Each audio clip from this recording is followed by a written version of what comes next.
Salut tout le monde, bienvenue pour une dernière petite capsule. Je vais essayer de faire ça vraiment très rapidement, mais je trouvais ça important de boucler la boucle, hein. On a un petit peu moins de temps à cause des conditions actuelles, mais je voulais le faire. J'espère que ça n'a pas été trop pénible, j'espère que j'ai réussi à vous accommoder au maximum. J'ai bien été heureux de vous rencontrer, même si ce fut bref.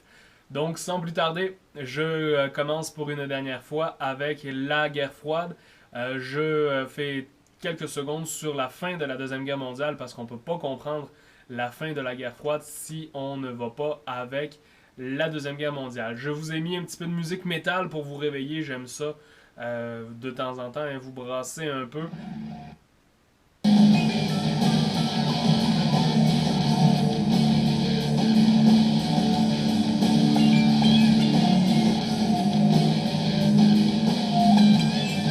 Donc, vous le voyez sur mon vidéo, hein, c'est tout simplement là, la séquence des combats, comment ça s'est passé pendant la Deuxième Guerre mondiale. Si vous partez le vidéo du début, ça va vraiment tout de la Deuxième Guerre mondiale.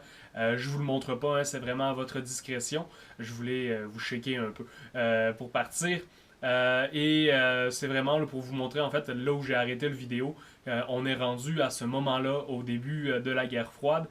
Pourquoi? Ben parce que oui, on a des alliés ensemble. Hein, donc, vous voyez sur la photo, hein, on a Staline à gauche et on a Churchill à droite complètement, avec Eisenhower, le président des États-Unis, au centre, qui vont se rencontrer à Téhéran en 1943.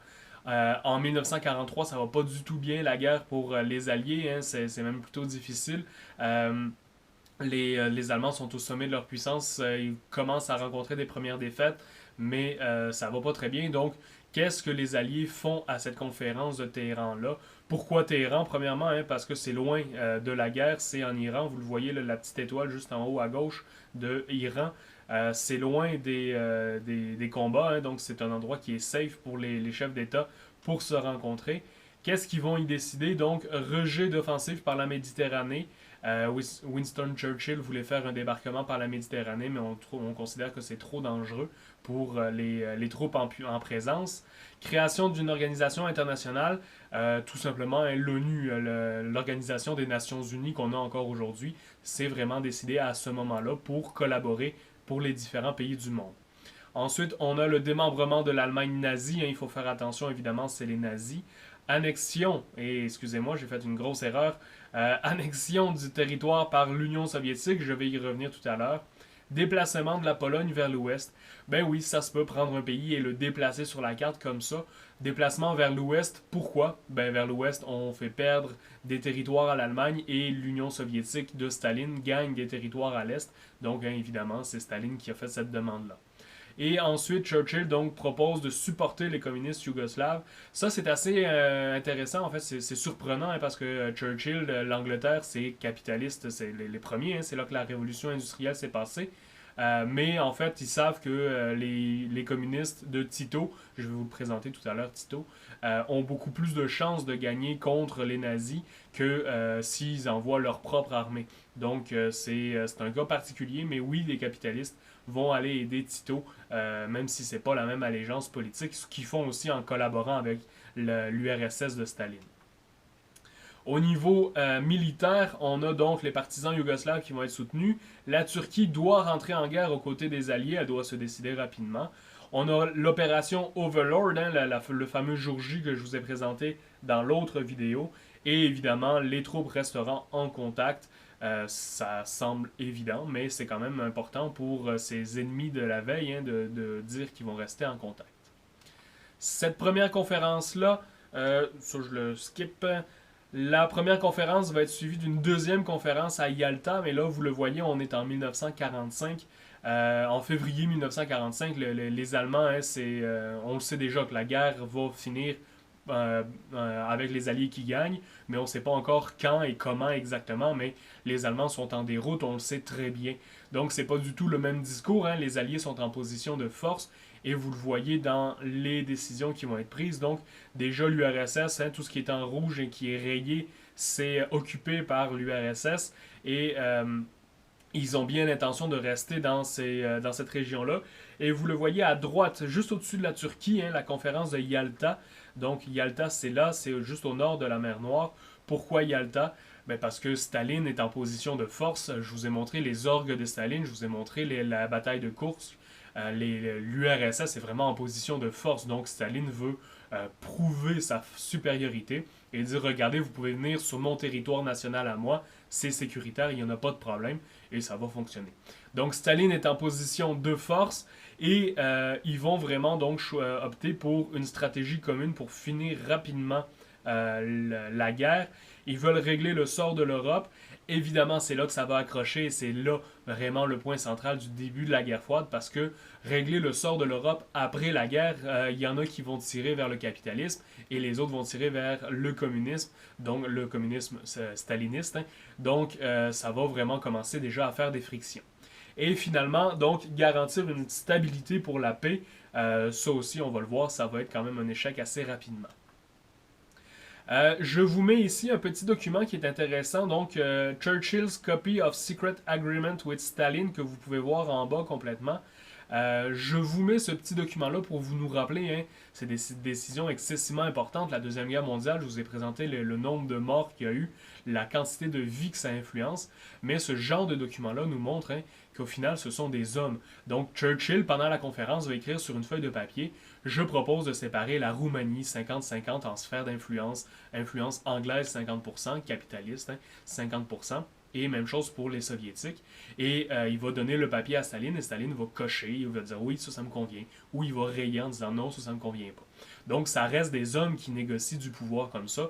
Il ne faut pas croire que c'est des surhommes ou des dieux qui régissent la destinée des hommes. Hein. Ce sont des humains avec des intérêts personnels aussi.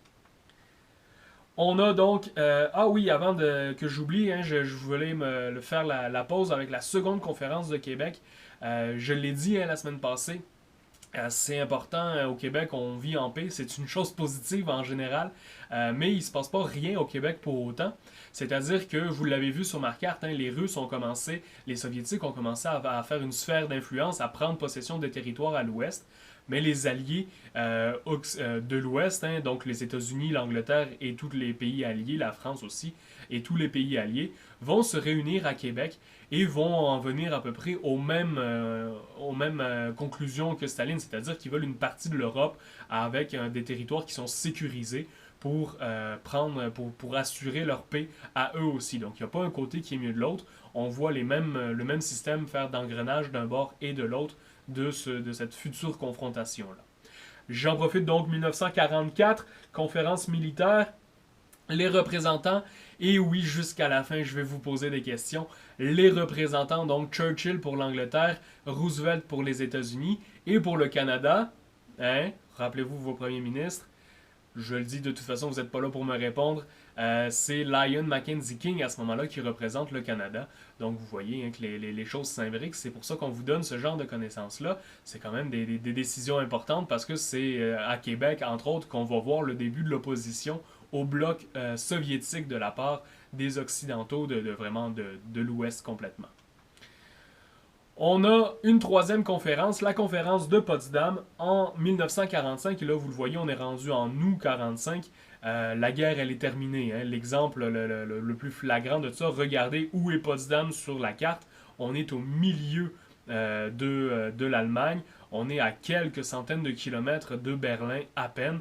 Les Alliés ont gagné la guerre, attention en Europe, hein, le Japon continue à se battre, mais la guerre, elle est gagnée en Allemagne.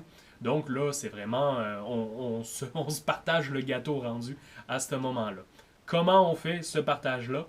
Eh bien, on va vraiment diviser l'Allemagne en 4 sphères d'influence. Je me mélange en disant 3 parce qu'au début, la France n'était pas là, mais l'Angleterre va faire des pressions, Winston Churchill va faire des pressions pour que la France soit aussi là. Donc, on va séparer l'Allemagne en 4 zones d'influence qui sont sous la responsabilité de 4 pays différents. Vous les voyez sur la carte, avec les drapeaux évidemment. Et vous voyez également Berlin qui est en blanc sur la carte. Pourquoi Berlin est en blanc sur la carte? Parce que Berlin, elle aussi, va être redivisée en 4 zones d'influence pour les 4 pays qui occupent le territoire. Pourquoi? Ben parce que les Européens ne veulent pas tout laisser aux Soviétiques. Berlin, c'est quand même la capitale. J'en profite pour vous faire remarquer sur la carte à droite, qui est vraiment la ville de Berlin, l'espèce de petites lignes jaunes qui sont des points de passage, des portes entre les deux secteurs. C'est pas mal cette ligne-là que le mur de Berlin va suivre comme tracé. Je vous en reparle dans quelques instants du mur de Berlin. Qu'est-ce qu'on va faire à cette dernière conférence-là? Donc, on va adopter les 4 D, le désarmement, la dénazification de l'Allemagne, la décartélisation. La décartélisation, c'est quoi? C'est quoi un cartel? Vous avez un film qui s'appelle Cartel, avec Johnny Depp d'ailleurs, que vous pouvez écouter. Cartel, on pense souvent à la drogue, les cartels de la drogue en Amérique latine, ce qui est tout à fait vrai parce que c'est comme ça qu'il fonctionne. Mais un cartel, c'est tout simplement un monopole. On pourrait appeler, par exemple, Pepsi et Coke, Coca-Cola, on pourrait appeler ça des cartels au niveau des jus. Si vous regardez n'importe quel jus, que ce soit Tropicana, que ce soit Minute Maid, que ce soit des liqueurs, peu importe ce que vous lisez, vous allez trouver en arrière sur l'étiquette à quelque part, cette compagnie appartient à Coca-Cola ou appartient à Pepsi Incorporé. En fait, ils utilisent des sous-branches pour avoir de l'air moins pire, mais si on analyse ça, j'ai un ami qui avait fait ça, c'est pour ça que je vous en parle, si on analyse tout ce qui est des jus de consommation, des liqueurs de consommation à emporter, tout appartient à Coke ou à Pepsi. Eh bien, c'est exactement ça un cartel. Ce sont d'immenses, c'est des monopoles, c'est d'immenses compagnies qui régissent vraiment un secteur d'activité. En Allemagne nazie, c'était pas Coke et Pepsi évidemment. Les cartels, en fait, c'était des compagnies qui avaient fait affaire avec le parti nazi. Et par exemple, il y avait une compagnie qui était responsable de tout ce qui est vêtements, la fabrication de vêtements. Toutes les usines avaient été vendues à une compagnie. Donc c'est ça la cartélisation. D'ailleurs, je pense que c'est Hugo Boss, ceux qui sont amateurs de mode, c'est Hugo Boss, si je me souviens bien, qui a designé les costumes militaires nazis et SS. Donc, faire attention, des fois, il y a des choses comme ça qu'on ne sait pas, c'est des allégeances bizarres quand même. Hugo Boss, un styliste, on se dit, c'est quoi, c'est pas, il fait rien de mal, ben, il était quand même allié à ce niveau-là au parti nazi. Je ne sais pas si c'est un nazi convaincu, mais il a participé au pouvoir nazi grâce à l'équipement, à l'uniforme.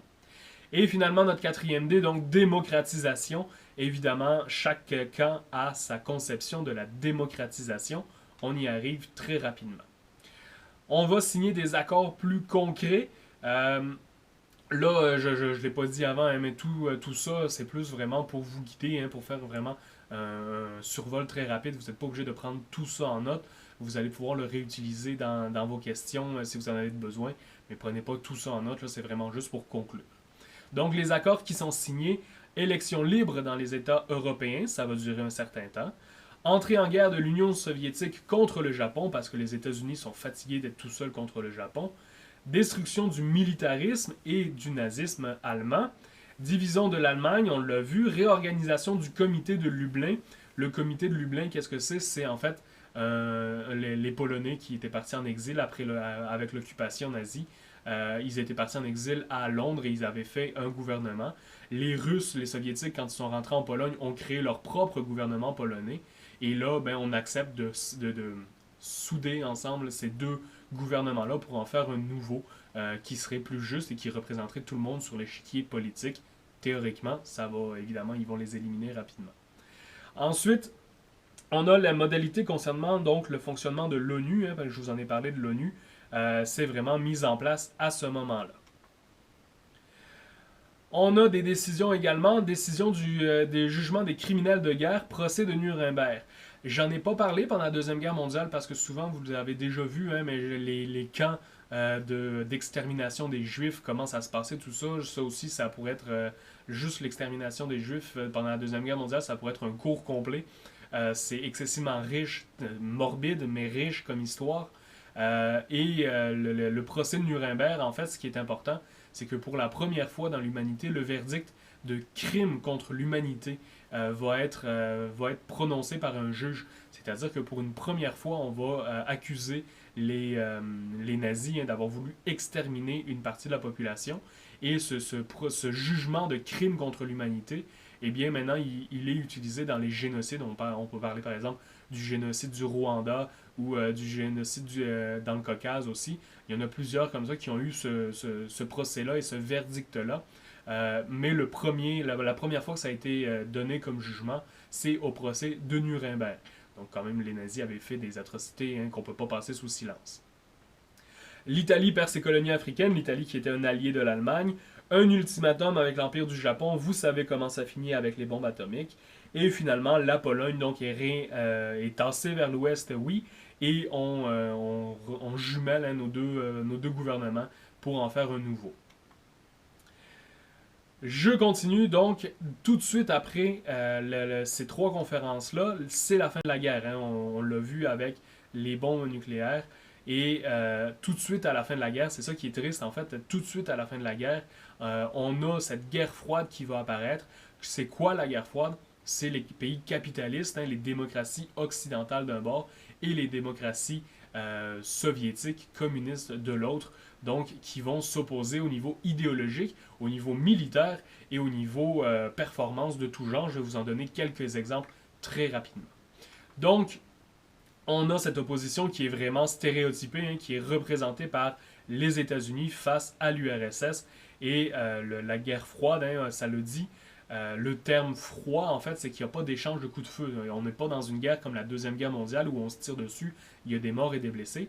Il faut faire attention, la guerre froide, il y a des morts et des blessés, mais c'est ailleurs dans le monde. C'est en Asie, avec la guerre du Vietnam, les guerres de Corée et tout ça.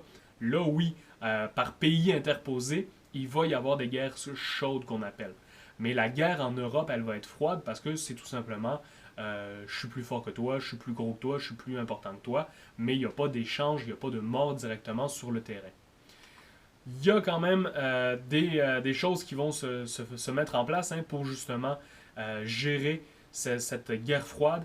D'un côté, du côté des États-Unis, en fait, on a le plan Marshall. Le plan Marshall, c'est quoi? C'est quoi le but? C'est vraiment donc de réhabiliter l'Europe.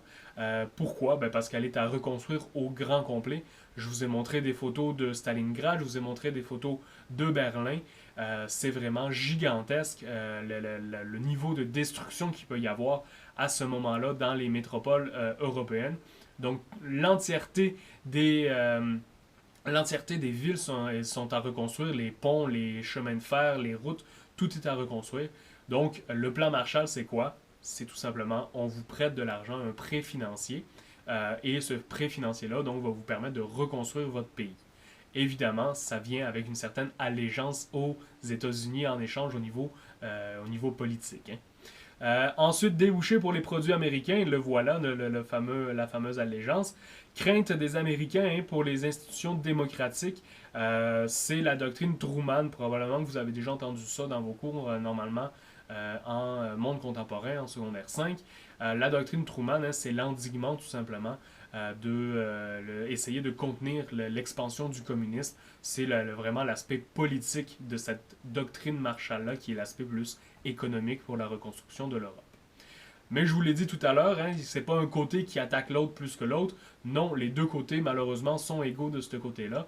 C'est-à-dire qu'en face, dans le camp soviétique, on a le plan Jdanov. Jdanov, c'est le deuxième, hein, c'est au centre. Celui du bout, c'est Staline, vous le reconnaissez maintenant, ça fait plusieurs fois que je vous l'ai montré. Jdanov, c'est l'autre petit moustachu hein, qui essaie d'imiter son mentor. Au milieu, Jdanov, qu'est-ce qu'il fait? En fait, il va faire à peu près les mêmes choses que les Occidentaux font, donc avec des noms soviétiques cette fois-là. Premièrement, la création du Comecon, donc un conseil d'assistance économique, hein, comme le plan Marshall, alliance et coopération économique entre les pays d'Europe de l'Est, et une planification des industries nationales. Ce que ça veut dire aussi spécialisation, hein, c'est que par exemple, la Roumanie elle a des puits de pétrole, ben, l'URSS va dire la Roumanie, tu produis du pétrole et tu fournis les autres pays du bloc avec le pétrole. L'Ukraine, je vous ai dit, c'est des terres qui sont très bonnes pour l'agriculture. Donc, eux, ils vont faire de l'agriculture et ils vont dispatcher leur blé et leurs céréales en général dans le reste du bloc. Donc, c'est vraiment, hein, on va spécialiser chacun des pays comme ça en fonction de leur capacité nationale de production. Donc, on crée déjà au niveau économique et au niveau politique ces deux blocs-là qui vont commencer à s'affronter. Donc, le bloc, ce qu'on appelle les blocs Est et Ouest, hein, les pays sous l'aide du plan Marshall sont obligés de rester du côté des États-Unis à cause des emprunts. Et c'est la même chose du côté de l'Est à cause des communistes qui ont prêté main forte aux pays du bloc de l'Est. Il faut faire attention, il y a une nuance ici. Dans le bloc de l'Est, l'URSS est rentrée avec son armée dans les pays et elle est restée pour occuper ces pays-là. Donc, ils n'ont pas le choix de rester du côté communiste. Il faut le donner du côté de l'Occident. À la fin de la guerre, les Américains, en bonne partie, pas totalement, il va rester des bases militaires en Europe et en Afrique du Nord, mais il y a quand même un retrait général des troupes dans l'Europe de l'Ouest, principalement parce que la France le demande et n'aurait pas accepté d'être dirigée par les États-Unis. Mais donc, il y a une petite nuance à faire quand même. Le voici donc, Tito, hein, je vous ai dit, on a deux groupes, deux blocs, le bloc de l'Est et le bloc de l'Ouest, mais au milieu, on a quand même notre Tito, je vous en ai parlé tout à l'heure avec l'aide aux communistes yougoslaves. Eh bien, Tito, pourquoi il va pas s'aligner, il va ni aller d'un bord ni de l'autre. Pourtant, c'est un communiste, hein, on pourrait penser qu'il va aller du côté de Staline. Ben non, Tito, en fait, pendant la guerre, il a libéré son pays, la Yougoslavie, des nazis, sans l'aide de personne. Il va sortir les nazis avec ses armées communistes avant que les soviétiques arrivent. Donc, il a une crédibilité politique, hein, et militaire par la même occasion énorme. Staline ne va pas oser aller occuper son pays. Il va lui proposer de faire une alliance, tout simplement. Ce que Tito va accepter, mais il ne prendra jamais parti d'un bord ou de l'autre. Il va négocier avec les deux parties. Donc, c'est une troisième voie, on appelle ça la troisième voie, une troisième option, dans le contexte où ça va se mondialiser, cette guerre froide-là. Il y a plusieurs pays qui vont choisir la troisième voie. L'Inde en est un bon exemple, l'Inde de Nehru, qui va rejoindre Tito dans cette voie-là, et plusieurs pays africains. Là, j'y vais pas, ça déborde trop de mon sujet. On a aussi quelque chose qui va changer drastiquement le rapport de force. Vous le voyez sur le journal, hein, l'URSS à la bombe.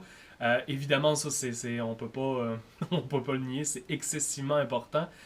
Pourquoi? Parce que la guerre froide, jusqu'à maintenant, les États-Unis avaient vraiment une importance capitale, c'est-à-dire que s'ils voulaient, ils pouvaient envoyer des bombes nucléaires et personne ne pouvait répliquer. Eh bien, à partir de 1948, les États-Unis, l'URSS va pouvoir répliquer aux États-Unis sur la même force, de la même violence. Hein. Donc, ça change l'équation quand même. Ils sont obligés de respecter cette force-là, les États-Unis. Surtout que des bombes nucléaires, si on tombe dans une guerre nucléaire, on détruit absolument toute la planète. La planète va continuer à vivre. Là. On est rien sur cette planète-là, sur les millions d'années qu'elle a, mais ce ne sera plus habitable pour les humains et pour les animaux pendant très longtemps. Si vie reste, elle va être très, très, très, très modifiée avec les répercussions nucléaires radioactives. Donc, le rapport de force change. Tchernenko, je ne vous le présente pas, c'est l'inventeur de la bombe en URSS. Et je vous présente quand même une caricature. Je vous l'ai dit, hein, j'adore les caricatures. Regardez le président Truman aux États-Unis et Staline qui ont leurs gros engins dans l'entre-deux-jambes, hein, parce que c'est très avec une forme phallique. Donc c'est très stéréotypé, mais j'adore les caricatures pour ça. Ça représente très bien. Mon engin est plus gros que le tien, hein, métaphoriquement parlant évidemment, mais aussi donc la bombe. D'ailleurs, après la bombe atomique, on va avoir la bombe H, hein, à l'hydrogène, et les Russes vont même aller jusqu'à la Tsar Bomba. La Tsar Bomba, c'est la bombe atomique la plus grosse qui a été construite. La Tsar Bomba, si elle explose à New York, elle rase aussi Montréal. C'est pour vous donner une idée du rayon d'action. Elle ne sera jamais utilisée quand même, là, mais c'est excessivement violent. Mais vous le voyez donc sur la caricature, la balance, hein, vient vraiment de changer. C'est pour ça que sont représentés les deux à se faire face et à se baver un petit peu. On n'a pas le choix à ce moment-là de changer notre tactique pour accepter un petit peu plus de négocier. On a quelque chose qui va faire changer, là, j'en avais un petit peu plus d'exemples, mais j'ai pas le temps de passer là-dessus. On a quelque chose, hein, qui va faire changer la balance. Vous le voyez, il n'est pas européen, hein, avec ses traits, vous le voyez rapidement. Il s'agit de Mao Zedong, en fait, qui va prendre le pouvoir en Chine et qui va faire en sorte que la Chine va devenir communiste. Évidemment, c'est un allié important pour l'URSS dans cette guerre froide-là contre les capitalistes. Mais vu que ça sort de notre sphère de géographique, hein, je vais passer rapidement là-dessus. Mais vous le voyez, donc ça bouge au niveau international. Et c'est pour ça aussi qu'on a la politique d'endiguement, l'endiguement de Truman, hein, parce que ce communisme-là est en train de se propager dans le monde. Et ça, les capitalistes ne veulent absolument pas que ça se passe. Staline va mourir en 1953 et qui va lui succéder? Khrouchtchev je vous marque pas son nom, il y a des H, il y a des C, il y a des K un petit peu trop dans son nom. Nicolas Khrouchtchev va succéder donc à Staline et il va, après quelques années, après 3 ans, il va faire un discours très important en 1956. Il va dénoncer le régime de Staline, la violence, la terreur, les meurtres par milliers de la terreur et tout ça. Et il va commencer donc un mouvement, désamorcer les tensions. Mais malheureusement pour Khrouchtchev, la réalité va l'obliger à jouer des fois très dur. Hein. Il est un stalinien. Hein. C'est Khrouchtchev qui va aller à Stalingrad et qui va donner l'ordre de plus un pas en arrière et qui va tirer sur les soldats. Khrouchtchev, à sa retraite, il va parler avec son petit-fils, on a des témoignages, là, et il va raconter à son petit-fils, il va dire, on a du sang jusque tous, on a du sang jusqu'aux épaules, mais la différence que moi j'ai pu faire dans l'histoire de l'URSS, c'est que moi j'ai pu prendre ma retraite, j'ai pas été assassiné par un concurrent politique, donc on voit hein, que ça évolue quand même vers quelque chose de plus pacifique un petit peu.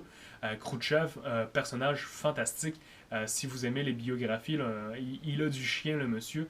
Autant que Churchill. J'ai pas fait de la parenthèse sur Churchill, je la fais là, tiens. Les deux parenthèses sur les deux personnages. Churchill, qui est le premier ministre de l'Angleterre pendant la Deuxième Guerre mondiale, il était un accro de la bouteille, hein, il prenait beaucoup d'alcool. Et il y a une madame, une députée, qui va lui dire, pendant une assemblée des ministres, qui va lui dire Monsieur Churchill, ça n'a aucun sens, vous êtes premier ministre pendant la guerre et vous vous présentez complètement ivre à votre travail. Et il va lui répondre du tac au tac Madame, je suis peut-être sous, mais je suis apte à diriger le pays. Vous êtes très laide et demain vous le serez encore. Donc, hein, ça a quand même du chien comme réponse au milieu du Parlement. C'est vraiment des personnages fascinants si les biographies vous intéressent. Et c'est des périodes mouvementées de l'histoire par la même occasion. Khrouchtchev, lui, il est connu, je vous fais la petite anecdote très rapidement. L'image que je vous ai mis, hein, c'est il va faire un discours à l'ONU et il va tellement s'emporter dans son discours qu'il va enlever son soulier, il va se mettre à frapper sur le bureau avec son soulier pour ponctuer ses arguments, tout ça. Donc vraiment, ça choque hein, à l'ONU parce que c'est pas les façons de faire, c'est diplomatique, c'est très calme, c'est très posé, mais c'est un homme vigoureux qui lui aussi a tout un parcours. Donc des propositions de lecture si ça vous intéresse, tout simplement. On continue avec lui, le Fidel Castro. Hein, je vous l'ai dit, les choses changent à l'international. Fidel Castro, il est mort il y a quelques années, c'est très récent, mais il est relié hein, à Cuba. Donc, si vous êtes allé en vacances, vous le savez, à Cuba, c'est quand même toute une situation particulière en Amérique, parce que c'est le seul pays qui se dit lui aussi communiste. Encore une fois, c'est une dictature, hein. Mais Cuba, quand même, un cas particulier. Et pendant les années 60, Cuba va vraiment devenir un point de friction énorme. Pourquoi? Ben parce qu'on va avoir, vous le voyez sur l'image, hein, oui, on a notre Khrouchtchev et on a notre Fidel Castro, mais regardez à gauche, on a un missile nucléaire. Et pourquoi le missile nucléaire fait une différence à Cuba? Eh bien, parce que tout simplement, j'y reviens tout de suite après à ça, regardez, hein, la Floride est seulement à 400 km. Donc, les Soviétiques peuvent, à partir du moment où ils ont mis des bombes nucléaires sur l'île de Cuba, ils peuvent facilement attaquer les États-Unis sur leur propre territoire, ce qui n'était pas le cas avant ça. Je reviens à ma diapo d'avant. Regardez, hein, Guantanamo Bay. Peut-être que vous avez entendu parler de ça, hein, Guantanamo, dans les nouvelles avec Trump et compagnie. Pourquoi c'est la seule base sur l'île de Cuba qui appartient aux États-Unis. Le reste, ils ont été chassés par Fidel Castro, mais je ne sais pas exactement pourquoi. Ils ont réussi à garder Guantanamo. Et Guantanamo, c'est une prison politique. Hein. C'est là qu'ils enferment tous leurs ennemis politiques.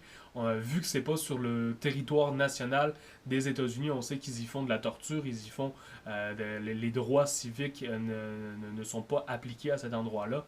Donc ça aussi, qui est une tache sombre dans l'histoire des États-Unis. Si ça vous intéresse, ça aussi, je vous laisse à votre discrétion. Donc, je continue hein, avec ma crise de Cuba. Les États-Unis vont essayer donc d'empêcher les missiles de se rendre jusqu'à l'île avec l'opération Kama. C'est qui est président des États-Unis à ce moment-là? C'est Kennedy. Vous le savez, il va mourir assassiné. Mais il est reconnu hein, comme un président ouvert d'esprit, jeune, dynamique, mais il va quand même faire un blocus naval autour de l'île de Cuba pour empêcher les missiles de se rendre, ce qui va fonctionner d'ailleurs. Khrouchtchev va rappeler les bateaux avec les missiles au dernier moment pour éviter une guerre nucléaire. Hein. Je vous l'ai dit, la tension est très haute, mais on sait que si on tombe en guerre, ça va être une guerre nucléaire. Donc, ils n'osent pas se rendre jusque-là. Je passe rapidement sur les sites. Ça, c'est le discours de Kennedy. Si vous voulez cliquer dessus, vous pouvez, mais encore une fois, à votre discrétion. À partir du moment où Cuba est tombé communiste et qu'il y a cette crise de Cuba-là, les États-Unis donc vont faire un embargo. Encore une fois, une belle caricature. Un embargo, c'est quoi en fait? C'est tout simplement, on va le bloquer Cuba. Les Américains ne sont pas supposés aller prendre de vacances à Cuba. Ils n'ont pas le droit d'aller à Cuba en villégiature. Il n'y a aucun commerce, théoriquement, mais il n'y a aucun commerce entre Cuba et les États-Unis. Avec Obama, on a vu un début d'ouverture de ce côté-là. Mais donc les États-Unis, vous le voyez, hein, un géant qui est capable d'encercler cette petite île-là pour des raisons idéologiques pures et simples. Ils ont su les bombes nucléaires à cause des avions espions. Et cette crise de Cuba-là, étonnamment, va être réglée grâce à l'intervention du pape Jean XXIII. Jean XXIII, en fait, qui a peur d'une guerre nucléaire et qui va demander à John F. Kennedy et à Khrouchtchev de négocier. C'est d'ailleurs lui qui va proposer une solution que vous avez peut-être vu dans des films, le fameux téléphone rouge. Hein. Des fois, on est dans le bureau présidentiel aux États-Unis, puis on voit le téléphone rouge sur le bureau du président. Ben, en fait, le téléphone rouge, c'est une ligne directe entre Washington, la capitale politique des États-Unis, et Moscou, pour justement essayer de régler les conflits. Donc, c'est un début d'ouverture à la discussion qui, théoriquement, le pouvoir religieux n'interfère pas dans le temporel, mais cette crise de Cuba-là va être résorbée donc grâce à l'intervention du pape pour des raisons pacifiques. Hein, donc, il a d'une certaine façon raison. Je vous présente un film assez culte. Vous le voyez justement, le téléphone rouge à l'oreille des personnages. Donc, le docteur Folamo, ça commence à être assez vieux là, du Stanley Kubrick, mais ça reste un classique si vous vous intéressez à cette période de la guerre froide. Et donc la crise des missiles de Cuba, hein, c'est vraiment le paroxysme de la guerre froide. Vous le voyez, les deux sont assis sur des bombes H, des bombes nucléaires, avec le doigt sur le piton, mais aucun n'ose. Et une chance qu'aucun n'ose parce que on aurait des très graves problèmes. Il y a plusieurs films hein, qui ont parlé de ça dernièrement. Là, si jamais les bombes nucléaires décidaient avec l'intelligence artificielle d'être lancées par un ordinateur, tout ça, c'est un hiver nucléaire. Ce serait pas très joyeux pour les êtres vivants, humains ou non, là, on n'est pas plus important sur cette planète. Donc on a quand même un potentiel destructeur énorme. Je continue avec notre guerre froide. Hein, à travers tout ça, la guerre froide prend de l'ampleur. On va avoir le rideau de fer. Le rideau de fer, il est important. C'est Winston Churchill. C'est une vidéo. Je ne vous le mets pas une fois de plus hein, à cause d'une question de temps. Mais Winston Churchill va faire un discours. Il va dire « An Iron Curtain », un rideau de fer, est tombé sur l'Europe. Et là, c'est vraiment... C'est pas, au début, c'est symbolique quand il le dit, hein, c'est juste imagé. Mais le rideau de fer va vraiment être construit avec le mur de Berlin. Le mur de Berlin qui, dans Berlin, est un mur physique là, en béton et tout ça. Mais qui va être vraiment de la mer du Nord jusque de la mer Méditerranée. Il va y avoir une zone vraiment complètement bloquée avec des fils barbelés, avec des grillages, tout ça, où on a vraiment d'un côté le bloc de l'Est, l'autre côté le bloc Ouest. Et là, on est au milieu de la guerre froide avec la crise de Cuba et le mur. C'est vraiment, ça va pas bien. On est vraiment, la crainte d'une guerre est vraiment très importante. Dans ce contexte-là, hein, vu qu'on a peur d'une guerre physique, on va se lancer dans une guerre idéologique.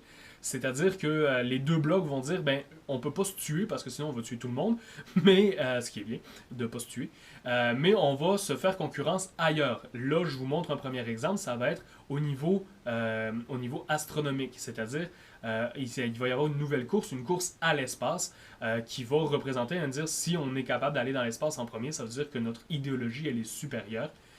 Pendant longtemps, les Soviétiques, vous les voyez sur les exemples que je vous donne là, les Soviétiques vont mener la course en envoyant le premier satellite artificiel, le fameux Sputnik, hein, que vous voyez en bas à droite à côté d'un scientifique. C'est pas bien gros, hein, vous le voyez à côté d'un humain, mais quand même, premier satellite artificiel qui envoie des communications. Un premier être vivant dans l'espace, le fameux chien Laika, qui va être envoyé par les soviétiques. C'est à chaque fois, hein, évidemment, une frappe dans la face des États-Unis qui essayent de faire les mêmes choses, mais qui sont jamais capables de le faire à temps. On a Yuri Gagarin, excusez-moi, qui est le premier homme à être parti dans l'espace. Et il faut le donner, l'URSS qui dit qu'il est une société plus égalitaire, ils vont faire l'effort rapidement, donc quelques années après, 3-4 ans après, d'envoyer Valentina Tereshkova dans l'espace également. Donc la première femme dans l'espace aussi. Ça, c'est quelque chose qu'il faut leur donner. Oui, c'est traité également. Les États-Unis, ça va prendre des dizaines d'années avant qu'une femme aille dans l'espace pour équivaloir au premier humain, au premier homme américain qui va aller dans l'espace. Je fais une petite parenthèse ici parce que j'aime bien vous référer à des films. Hein. Souvent, c'est une bonne façon d'illustrer, puis c'est plus détendu comme façon d'apprendre. Le film Hidden Figures, les figures de l'ombre en français, c'est l'histoire d'Afro-Américaines, des Noirs aux États-Unis qui travaillent à la NASA et ce sont des cervelles mathématiques absolument phénoménales. Ça vous montre un peu la ségrégation. Hein. La ségrégation, c'est la séparation entre les Noirs et les Blancs dans la société aux États-Unis. Ça vous montre aussi le combat féministe hein, qu'il y a à faire parce que les femmes sont vraiment maltraitées, mais c'est assez réaliste. Et ces femmes-là donc travaillent à la NASA et elles vont travailler à envoyer le premier homme américain. C'est Glenn Johnson, je pense, qui va aller qui va faire le premier tour d'orbite autour de la Terre grâce à elle. Donc, Hidden Figures, un bon film aussi. Par la même occasion, c'est vraiment un excellent film, ce film-là. Donc, cette course à l'espace, hein, elle va s'achever comment? Elle va s'achever, vous le voyez sur la photo, par une collaboration. En fait, c'est les Américains qui vont la gagner d'une certaine façon, cette course-là, en envoyant Neil Armstrong sur la Lune. Là, théorie du complot, y es-tu allé, y es-tu pas allé? Je rentre pas là-dedans. Mais les États-Unis et l'URSS vont décider finalement donc de coopérer. Et c'est là qu'on va voir la naissance de la navette de la Station spatiale internationale hein, pour vraiment faire des recherches scientifiques dans l'espace, voir c'est quoi les possibilités pour le futur de l'humanité. Il y a Elon Musk qui veut terraformer, hein, qui veut transformer Mars pour qu'elle soit habitable pour les humains. Il parle d'envoyer les premiers humains là-bas en 2022, donc on est vraiment là-dedans actuellement. Ce sont les héritiers donc de cette course à l'espace-là qui continue. Sur un autre aspect, sur un autre plan de cette guerre froide-là, l'URSS va tenter de montrer sa force militaire ailleurs, hein, je vous l'ai dit, pas en Europe. Elle va mener donc une guerre en Afghanistan en 1980. Le problème de la guerre en Afghanistan, c'est le même problème que les États-Unis ont vécu hein, depuis 2008 en Afghanistan. C'est que c'est une guerre qui va embourber complètement le pays. C'est le début de la fin en fait pour l'URSS, cette guerre en Afghanistan-là. C'est des conditions très dures pour une armée régulière. C'est des montagneux, c'est des cavernes. Hein, Oussama Ben Laden, tout ça, vous étiez jeune, mais probablement que vous vous en souvenez de tout ce remue-ménage-là. C'est très très dur comme type de guerre à faire. Donc le début de la fin pour l'URSS. Et aussi un autre événement hein, qu'on ne peut pas passer sous silence, Tchernobyl. Tchernobyl va vraiment influencer notre civilisation occidentale. Pourquoi?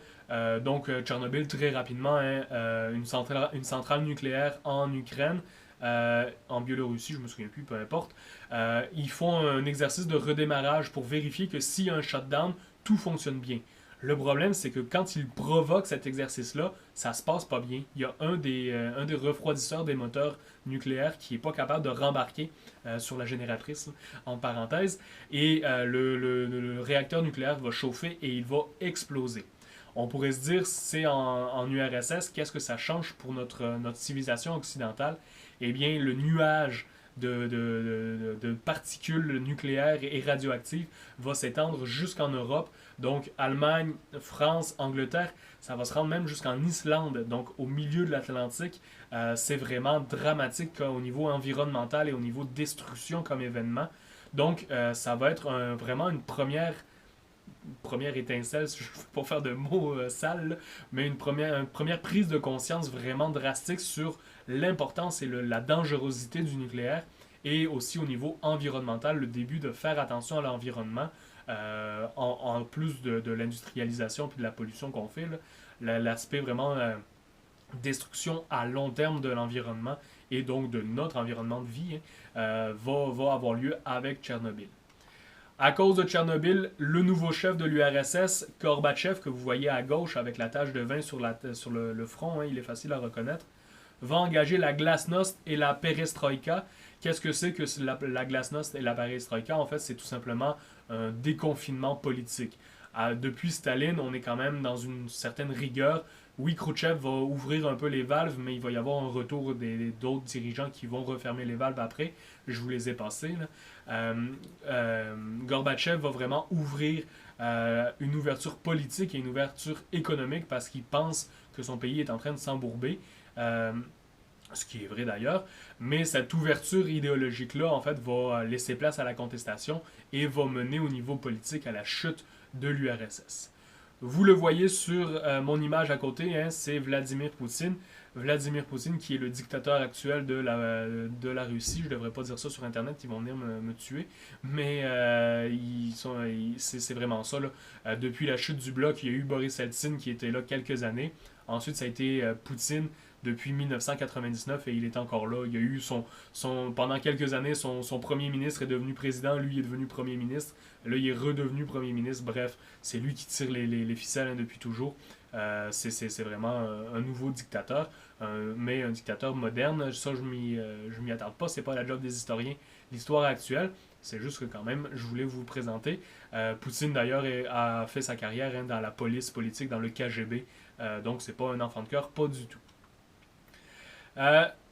On arrive donc en 1989 avec la chute du mur de Berlin, c'est ça que vous voyez à gauche. Vraiment, la population du bloc de l'Est n'en peut plus. Gorbatchev leur laisse une certaine ouverture et ils vont transformer cette ouverture idéologique-là en ouverture physique. Vous le voyez sur l'image. Ils vont faire tomber le mur physiquement. Mon beau-père m'a d'ailleurs ramené un morceau du mur de Berlin. Il est allé faire un tour quelques semaines après la destruction. Il a réussi à prendre un morceau du mur. C'est vraiment une nouvelle ouverture, parce que l'Allemagne est séparée en deux à cause de ce mur-là. Et là, on a comme une espèce de réunification de l'Europe avec la chute de ce mur-là. Et quelques années plus tard, en 91, on a la chute de l'URSS, la chute du communisme officiel, sauf la Chine, mais ça, c'est pas dans notre ère géographique. Et donc, on va voir une réouverture vers le capitalisme de la part de la Russie et de tous ces pays qui étaient dans le bloc de l'Est qui vont retrouver leur indépendance grâce à la chute de l'URSS. Ce qui nous emmène donc à cette carte que j'ai trouvée très intéressante. Nous voici nos fameuses civilisations actuelles dans le monde, notre civilisation occidentale, donc vous le voyez, toute l'Amérique du Nord et une très bonne partie de l'Europe. La civilisation occidentale, je fais une dernière parenthèse avec elle. On a le système politique actuel parce que je vous ai parlé de la guerre froide entre les États-Unis et l'URSS, mais je ne vous ai pas parlé de ce qui se passait en Europe. On a maintenant l'Union européenne. L'Union européenne, c'est tous les pays, donc la France, l'Allemagne, la Suisse, l'Espagne, l'Italie, tout ça, qui se sont unis dans l'Union européenne, sauf l'Angleterre qui a fait le Brexit, mais ça c'est une autre histoire. Je tenais juste à vous faire la précision que cette façon de fonctionner-là, ils l'ont pris pourquoi? Parce qu'ils se sont rendus compte que les nationalistes, avec Louis XIV, on a vu la nation, la France, le pouvoir de la France, avec Napoléon, le pouvoir de la France aussi, monter en puissance. Et ce sont ces guerres entre les nations qui ont mené aux deux guerres mondiales. Là, on pense qu'avec l'Union européenne, je vais finir par le dire, avec l'Union européenne, là, on va être capable de réamalgamer tous ces peuples-là et on va éviter des guerres dans le futur. C'est une bonne mentalité. On peut aussi le voir d'un côté économique et là, en faire une critique beaucoup plus approfondie. Mais là, encore une fois, c'est pas dans mes responsabilités de faire ça. Je suis historien, pas politologue. Donc, sur le système politique, je fais une autre parenthèse parce que je la trouve importante. Ce système-là, d'avoir plein de petites nations qui sont regroupées en dessous d'un gouvernement central. L'exemple parfait, c'est les États-Unis. Tous les États avec Trump, malheureusement, au-dessus. Le Canada qui va adopter cette façon de faire-là. Toutes les provinces avec le gouvernement fédéral, avec Trudeau au-dessus. Je ne pose pas de commentaires. Et les pays européens qui vont se réunir dans l'Union européenne avec un gouvernement supérieur. C'est une très bonne façon de faire pour régler les différences et les points communs d'une population. Je tiens juste à préciser, parce que ça fait partie des choses que j'ai étudiées, que c'est une invention d'Amérique latine. C'est-à-dire que les Aztèques, les Incas fonctionnaient comme ça. Les Mayas, c'était des villes indépendantes, des cités-États, mais il y avait quand même un regroupement de toutes les cités-États pour voir à l'ensemble du groupe. Donc, Inca, Maya, Aztèques fonctionnaient comme ça. Ce n'est pas une invention européenne, c'est pas une invention nord-américaine. Ce sont les peuples qui étaient là avant nous. Si vous voulez un petit peu plus d'informations là-dessus, écoutez le rappeur Immortal Technique. Il en parle de ça, là, il fait du rap engagé là, sur l'histoire de l'Amérique latine. Euh, donc, c'est des emprunts au peuple d'Amérique qui existaient déjà, mais c'est vraiment le mode politique qui est en place dans notre civilisation occidentale aujourd'hui. Donc, gros survol en 2 phrases, j'essaye de le faire parce que le temps file une fois de plus. On est parti de nos antiquités. Évidemment, la civilisation occidentale, c'est l'antiquité grecque, l'antiquité romaine, beaucoup, qui va nous influencer. Par exemple, la démocratie athénienne qu'on a vue. Et on va voir donc l'évolution, on a vu l'évolution de ces peuples-là, de ces acquis-là, avec la propagation des droits d'une minorité vers une plus grande majorité de gens, avec la Révolution française, la Révolution américaine par exemple, et la Révolution industrielle qui a permis aux ouvriers la syndicalisation et tout ça. Donc on voit vraiment les droits être acquis par une plus grande partie de la population. C'est vraiment ce mouvement-là qu'on peut voir dans l'évolution de notre civilisation occidentale. Mais il ne faut pas oublier qu'on reste quand même des sociétés racistes. Au Canada, on a encore nos Amérindiens sont encore séparés de la société dans des réserves. Au niveau féminisme, je l'ai déjà mentionné, c'est pas acquis non plus. Donc il reste bien des combats, mais ça, c'est le futur et c'est vous qui allez pouvoir faire une différence. Je ne me penche pas là-dessus. Merci beaucoup de m'avoir écouté. J'espère que ça n'a pas été trop pénible. Ça m'a fait bien plaisir de faire tout ça. Ça m'a permis d'expérimenter bien des nouvelles choses aussi.